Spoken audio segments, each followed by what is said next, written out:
Hello दोस्तों, welcome back to my channel PCM classes में आपका स्वागत है। दोस्तों आज हम पढ़ेंगे निर्देशांक ज्यामिति के जितने भी महत्वपूर्ण सूत्र हैं उन सारे सूत्र को समझने के बाद ही हम पूरे के पूरे लेसन में जितने भी इंपॉर्टेंट क्वेश्चन हैं उन सारे क्वेश्चन को समझते हैं। तो सबसे पहले आपको ये छोटा सा फिगर बना लेना है।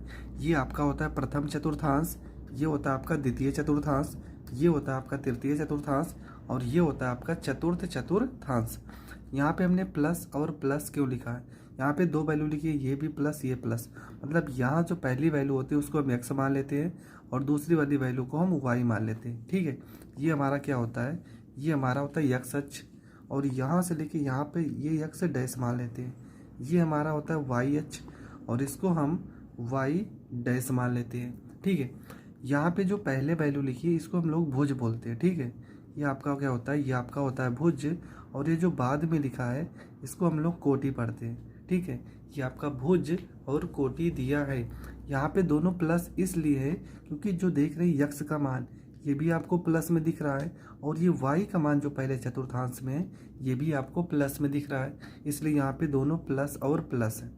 दूसरे में आ जाते हैं। दूसरे में हमने माइनस लिखा है और प्लस लिखा है। पहले आपकी कौन सी वैल्यू रहती है? पहले आपका यक्स का वैल्यू रहता है, बाद में आपका वाई का वैल्यू रहता है। एक्स वाली वैल्यू को हम लोग भुज पढ़ते हैं और वाई वाली वैल्यू को हम लोग कोटि पढ़ते हैं। तो यहाँ पे माइनस इसलिए लगाया है क्योंकि यहाँ पे यक्स का जो मान है वो देख रहे माइनस में है, ये माइनस में बढ़ते हुए चला गया है। ठीक है, लेकिन वाई का जो मान है ये तो प्लस में ही है, इसलिए द्वितीय चतुर्थांश जो होगा वो माइनस, आपका जो भुज होगा वो माइनस होगा जबकि जो कोटि होगा वो प्लस में होगा। तृतीय चतुर्थांश में क्या होता है? यहाँ पे दोनों भुज और कोटि दोनों को ऋणात्मक इसलिए लिया है क्योंकि आप देख रहे हैं ये यक्स का मान है, ये भी आपका माइनस में है और ये वाई का मान है, ये भी आपका माइनस में है, इसलिए तृतीय चतुर्थांश में दोनों के दोनों भुज और कोटि दोनों माइनस में होते हैं। चतुर्थ चतुर्थांश में, ठीक है, इसमें आप देख रहे होगे कि ये यक्स का मान है, यक्स का मान क्या है? प्लस में, जबकि वाई वाला मान क्या है? माइनस में। तो प्लस और माइनस कौन से चतुर्थांश में होगा? वो होगा आपका चौथे चतुर्थांश में। अब आपको ये सोच रहे होंगे कि इसका क्वेश्चन कैसे आएगा पेपर में। ठीक है, तो कैसे क्वेश्चन में आएगा मैं समझा भी दे रहा हूँ। जैसे कि यहाँ पे लिख दिया जाएगा -3,4 किस चतुर्थांश में स्थित है। ठीक है, क्वेश्चन रहेगा -3,4 किस चतुर्थांश में स्थित है। तो ये यक्स का वैल्यू है, आपको पता है यक्स का वैल्यू है और ये वाई का वैल्यू है, मतलब ये आपका भुज है और ये आपका कोटि है। तो किस चतुर्थांश में भुज आपका माइनस में है? तो ये देख रहे हैं भुज आपका माइनस में है और कोटि आपका प्लस में है। किस चतुर्थांश में? द्वितीय चतुर्थांश में। तो आपका आंसर हो जाएगा कि द्वितीय चतुर्थांश और यही आपका करेक्ट आंसर हो जाएगा। तो बस आपको इतना ही करना है पेपर में और कुछ भी नहीं। तो चलो, इस टॉपिक तो आप समझ चुके हैं, इसके जो प्रश्न होंगे वो नेक्स्ट वीडियो में होंगे। इस वीडियो में सिर्फ और सिर्फ आपको फार्मूले ही बताए जाएंगे। तो बढ़ते हैं दूसरे फार्मूले की ओर।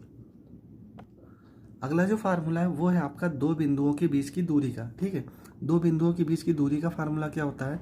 आपको दो बिंदु दिए रहेंगे, जैसे कि यहाँ पे हमने लिख भी दिया है। दो बिंदु मान लेते हैं x1 y1 है और x2 y2 है। तो इसके बीच की दूरी का फार्मूला क्या हो जाएगा? दूरी बराबर हो जाएगा अंडर रूट में x2 माइनस में x1, मतलब भुज और भुज का अंतर का होल स्क्वायर और कोटि के अंतर का होल स्क्वायर। ठीक है, बहुत किताबों में यहाँ पे x1 माइनस में x2 भी लिखा होगा, y1 माइनस में y2 भी लिखा होगा। अगर इस तरह से भी आप लिखोगे तब भी आंसर सेम ही आएगा। ठीक है, तो x2 माइनस में x1 का होल स्क्वायर आप लिख सकते हो प्लस y2 माइनस में y1 का होल स्क्वायर। दोनों तरीके से आपका आंसर आ जाएगा। ठीक है, तो ये हो गया दो बिंदुओं के बीच की दूरी का फार्मूला, जो सबसे ज़्यादा पेपर में इसी का फार्मूले का क्वेश्चन पूछा जाता है। अगला फार्मूला है आपका रेखाखंड के अंतःविभाजन का फार्मूला। ठीक है, एक होता है आपका रेखाखंड के अंतःविभाजन और एक आपका होता है रेखाखंड का बाह्य विभाजन। ठीक है, तो हम दोनों का बता दे रहे हैं। लिखा तो हमने अंतःविभाजन का है लेकिन हम बाह्य विभाजन का भी फार्मूला बता दे रहे हैं। अंतःविभाजन का फार्मूला क्या होता है? आपको दो बिंदु दिए रहेंगे। ठीक है, मान लो कौन कौन से बिंदु है? x1 है, ठीक है, y1 है, x2 है, y2 है और आपका एक रेशियो दिया रहेगा m1 रेशियो में m2। कुछ इस तरह से क्वेश्चन आपका दिया होगा। ठीक है, फार्मूला क्या लगाना है? अंतःविभाजन यहाँ पे लिखना है x बराबर m1 x2 प्लस m2x1 और पूरे के बटे में हो जाएगा m1 प्लस में m2। ये हो जाएगा अंतःविभाजन का फार्मूला। y बराबर क्या हो जाएगा, y बराबर m1 y2 plus m2 y1 और पूरे के बटे में हो जाएगा m1 प्लस में m2। ये हो जाएगा आपका अंतःविभाजन का फार्मूला। ठीक है, लेकिन अगर बाह्य विभाजन का फार्मूला आएगा तो आपको सेम यही फार्मूला लगाना है, बस इस प्लस की जगह पे क्या कर देना है माइनस, इस प्लस की जगह पे माइनस, इस प्लस की जगह पे माइनस, इस प्लस की जगह पे माइनस। कब लगाना है, जब बाह्य विभाजन का फार्मूला पूछेगा। अंतःविभाजन में आपको प्लस करना है, बाह्य विभाजन में आपको माइनस करना है। ठीक है, तो ये भी आपको पता होना चाहिए, और हम तो सवाल बताएंगे ही पर फार्मूले आपको याद होने चाहिए। अगला जो फार्मूला होता है वो है आपका रेखाखंड के मध्य बिंदु का निर्देशांक। आपको रेखाखंड के मध्य बिंदु का निर्देशांक कैसे दिया रहेगा, दो निर्देशांक दिए रहेंगे जैसे कि x1 y1 और x2 y2। इस तरह से क्वेश्चन दिया रहेगा और आपसे पूछा जाएगा कि मध्य बिंदु के निर्देशांक ज्ञात कीजिए। तो आपको करना क्या है, फार्मूला होता है x बराबर x1 प्लस में x2 अपान में 2। मतलब जो भुज है और भुज है, दोनों भुज को जोड़ के 2 से भाग करना है और दोनों कोण को जोड़ के 2 से भाग करना है। ये आपका मध्य बिंदु के निर्देशांक के फार्मूले आ जाएंगे। इसके बाद आपका आता है त्रिभुज के क्षेत्रफल पर आधारित सूत्र।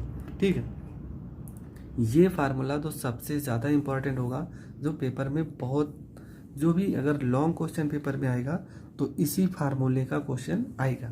तो फार्मूला क्या होता है, फार्मूला है आपका त्रिभुज का क्षेत्रफल बराबर 1/2।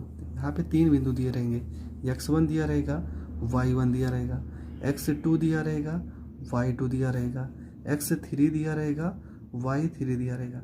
ये 3 बिंदु दिए रहेंगे। ठीक है, तो फार्मूला क्या हो जाएगा 1/2 और यहाँ पे ब्रैकेट में x1, ब्रैकेट में क्या लिखना है y2 माइनस में y3। जब यहाँ पे 1 रहेगा तो यहाँ पे देखो 1 तो है नहीं, यहाँ पे 2 और 3 रहेगा। कैसे याद करोगे, यहाँ पर 123 याद कर लेना। ठीक है, प्लस में यहाँ पे x1 है तो इसके बाद x2 होगा। x2 का फार्मूला हो जाएगा y3 माइनस में y1, मतलब इसी का उल्टा क्या हो जाएगा 231 हो जाएगा। 2 3 1 प्लस में यहाँ पे x1 है, x2 है, उसके बाद क्या होगा x3 होगा, और x3 होगा तो y1 माइनस में y2, मतलब कितना हो जाएगा 312। कुछ इस तरह से आपको याद करना है। एक दो बार आप लिखोगे तो ये फार्मूला भी आपको बहुत अच्छे से याद हो जाएगा। ठीक है, इसके बाद आपका जो लास्ट फार्मूला आता है 3 बिंदुओं के निर्देशांक का फार्मूला। 3 बिंदु दिए रहेंगे जिनका निर्देशांक आपको निकालना रहेगा। कैसे कैसे बिंदु दिए रहेंगे, x1 y1 x2 y2 x3 y3। ठीक है, इस तरह से आपके 3 बिंदु दिए रहेंगे और आपको क्या निकालना रहेगा, इनके बीच का निर्देशांक। तो फार्मूला क्या हो जाएगा, x बराबर x1 प्लस में x2 प्लस में x3 और पूरे के बटे में 3, y बराबर y1 plus y2 plus y3 और पूरे के बटे में आ जाएगा 3। तो ये हो जाएगा 3 बिंदुओं के निर्देशांक का फार्मूला। आई होप मैंने जितने भी निर्देशांक ज्यामिति के सूत्र हैं मैंने सभी को बता दिया, और भी एक दो जो हैं वो तो मैं क्वेश्चन के साथ ही बता दूंगा। ये इतने क्वेश्चन फार्मूले जो हैं ये पेपर में बहुत बार पूछे गए, तो इन सबको आपको बहुत ही अच्छे से तैयार करना है। आई होप आपको वीडियो समझ में आई होगी। अगर समझ में आई होगी तो प्लीज़ चैनल को ज़्यादा से ज़्यादा लोगों तक शेयर करें। अगर आप चैनल पर नए हैं तो चैनल को सब्सक्राइब करें। जय हिंद, जय भारत।